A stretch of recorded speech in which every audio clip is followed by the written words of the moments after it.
A warm afternoon fills a wealthy merchant's home. Three brothers stand together in their father's hall.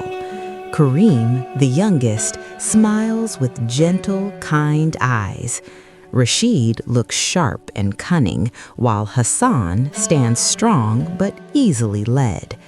Twilight settles over the ornate bedchamber as their father lies dying. Karim kneels beside him, tears falling as he grips his trembling hand. At the foot of the bed, Rashid watches with a calculating gaze. Hassan stands silent, confused and heavy with grief.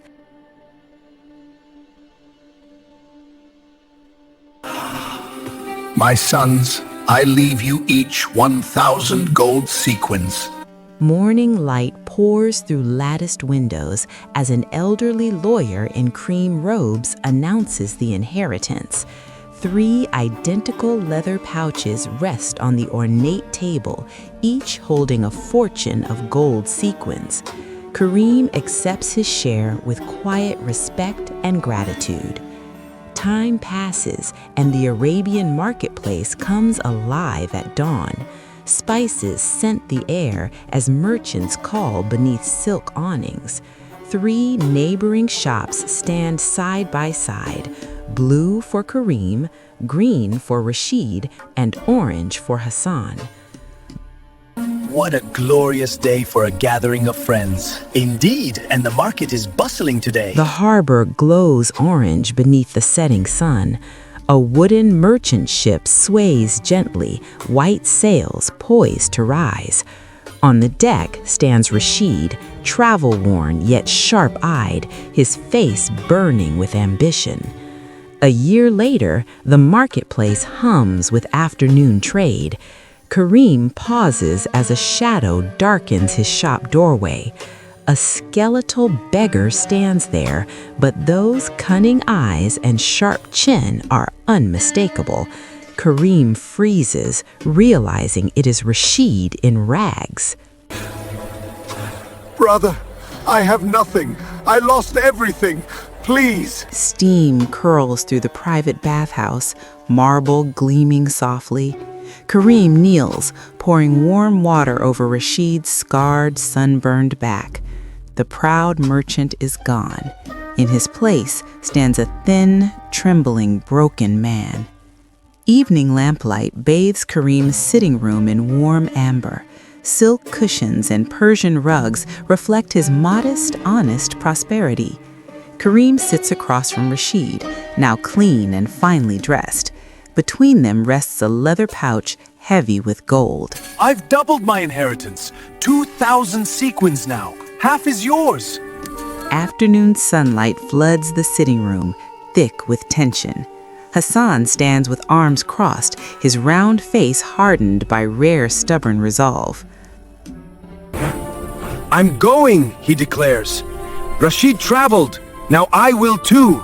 Bright morning light washes over the desert road beyond the city gates. A trading caravan gathers, laden camels, traveling merchants, armed guards. Hassan sits high atop a camel, his stocky frame almost comical. He waves down at his brothers with simple, cheerful joy. Another year passes, and evening light spills through Karim's open gate.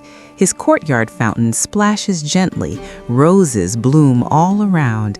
Karim sweeps fallen petals when a shadow appears at the gate. In the familiar, warm sitting room, Karim faces another restored brother.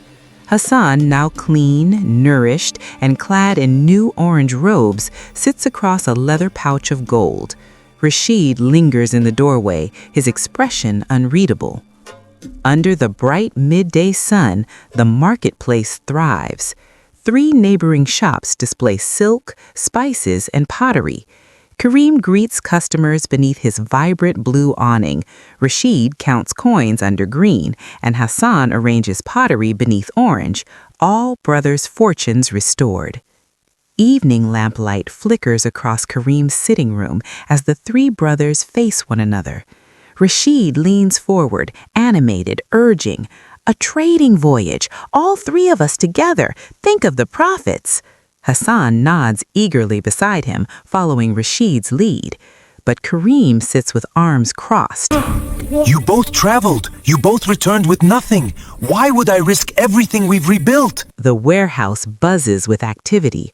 Workers haul crates, merchants inspect inventories, and ships creak at the docks. Karim stands with his ledger, meticulously organizing the expedition. Rashid approaches, sheepish, Hassan trailing behind. I have 6,000 sequins, he says quietly. I'll divide it. 1,000 each for you, 3,000 I'll keep. Darkness blankets Karim's home. All else sleeps. Kneeling alone in a corner, the glow of an oil lamp stretches shadows across the chamber. Quietly, he lifts a secret floor tile and tucks in a leather chest, 3,000 sequins, his emergency reserve. He has learned from his brother's failures. Always prepare for disaster. But wisdom is not suspicion, and caution is not betrayal. At sunrise, the harbor glistens as white sails spread like wings against an orange sky. The wooden merchant ship sways gently, laden with silks, spices, and pottery. On deck, the three brothers stand, robes billowing in the wind. Karim gazes back at his homeland, fingertips brushing the railing where his father once stood. 5 years we've asked. Just one voyage. One chance for all of us to prosper together. Goodbye for now. 2 months at sea bring the ship to an exotic harbor. Domes and towers rise, broad-leaved trees sway, and merchants in unfamiliar colors bustle about. The brothers step onto foreign streets, greeted with new scents and sounds. Trade begins at once, and it goes astonishingly well. Joe, you were right to make us wait until we went together. The foreign harbor glows at sunset, golden waves lapping the sand.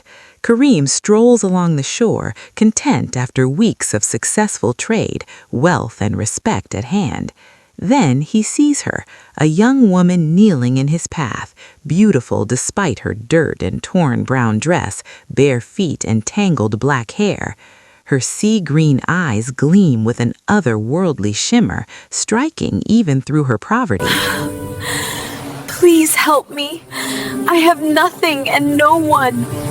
The sun sinks, casting crimson and gold across sky and sea. Soraya stays kneeling before Karim, tears streaking her dirt-stained cheeks. The port's finest dress shop overflows with silks and satins, blues, greens, and golds spilling from every shelf. Karim stands beside a transformed Soraya, now clean and radiant. Her eyes widen like a child's at the dazzling fabrics. Sunset bathes the world in gold as Karim and Soraya stand before a simple altar on the ship's deck. White flowers garland the railings, candles flicker in the sea breeze. She wears the sea-green silk he bought, pearls in her now glossy black hair. He wears his finest blue robes, gold embroidery catching the light. Their hands join and their eyes meet. Blue sky, blue sea, white sails billowing, the ship glides over gentle waves on the journey home. Karim stands at the railing, arm around Soraya, both eyes fixed on the endless horizon. Tell about your home, tell me about the life we'll live. As night falls, the ship creaks under the stars. In a shadowed corner, Rashid and Hassan watch the happy couple pass through golden lantern light. Soraya's laughter rings softly, carrying across the deck. Midnight settles over the gently rocking ship. Most sleep. Between barrels and coiled ropes, two figures whisper in the dark. Rashid's thin face gleams with terrible intent. Tonight, he breathes, while they sleep. Overboard, no witnesses, will say a rogue wave. Tar, keeping us dependent, keeping us small. Everything becomes ours. Rashid and Hassan moving silently. The door creaks. Karim's eyes flutter open. Too late. Cold, violent hands seize him. Cold, dark water engulfs Karim, consciousness fading. Then, warmth and light. Soraya holds him, transformed. Her skin glows blue-green, hair streams like waves, gown shimmering silver blue. Translucent wings unfurl from her back. Dawn reveals a magical island, crystalline waterfalls, glowing flowers, singing trees. Karim sits on soft grass, stunned, as Soraya stands before him in full fairy glory. She begins to explain everything. I test mortal hearts. Most ignored me in my rags. But you showed compassion. The island darkens as storm clouds gather, summoned by Soraya's rage. Wind lashes through thrashing trees, lightning flickering in her eyes. Her wings spread wide, hands crackling with terrible power. "Stop!" Karim drops to his knees, hands raised. "Please, Soraya, don't kill them." The storm stills. Soraya glares, disbelief in her eyes. Stars fade as dawn breaks. Karim stands on his own rooftop, the city and distant palace spread below. Home. He's home. Soraya floats beside him, beginning to fade. They murdered you, husband! Threw you into the sea like garbage! They deserve worse than death! His chamber's secret corner, he lifts the floor tile. Still there, the leather chest gleaming with 3,000 sequins. He closes his eyes, relief washing over him. His wisdom has saved him from poverty. Morning sunlight floods the marketplace as Karim approaches his old shop. Word spreads. Traders rush forward, surrounding him with astonished cries. "We thought you were dead." Oh, your brothers returned without you. They said a storm took you. The fountain splashing peacefully, roses perfuming the air. He stops short. 2 black dogs sit by the gate, eyes unnervingly human.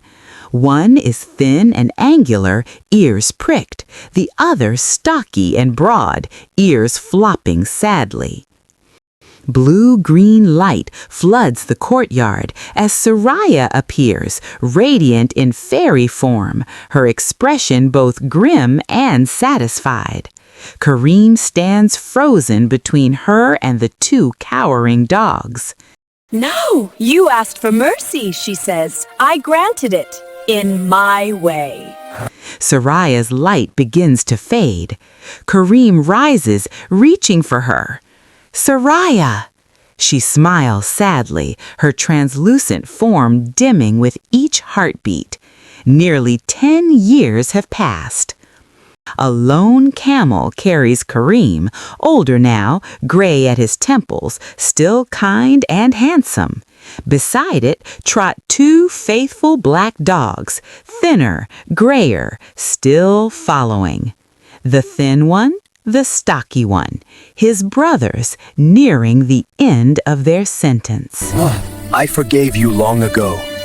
Perhaps now you can forgive yourselves. A man who gave everything to ungrateful brothers and forgave them even when they tried to kill him. A heart so pure that a fairy chose to love it. Mercy so deep that even betrayal could not corrupt it. He raises massive hands. "I grant the final portion of clemency. The merchant is free." A man who gave everything to ungrateful brothers and forgave them even when they tried to murder him. A heart so pure that a fairy chose to love it. Mercy so deep that even betrayal could not corrupt. Soraya embraces Karim. The dogs press close, eyes glistening with tears. And somewhere, the spirit of a kind father smiles down at his best son, the one who kept his promise to the very end. Let all who hear this tale remember it is never wasted. Kindness to strangers may save your life. Mercy to enemies proves the strength of your soul, and jealousy and greed transform men into beasts.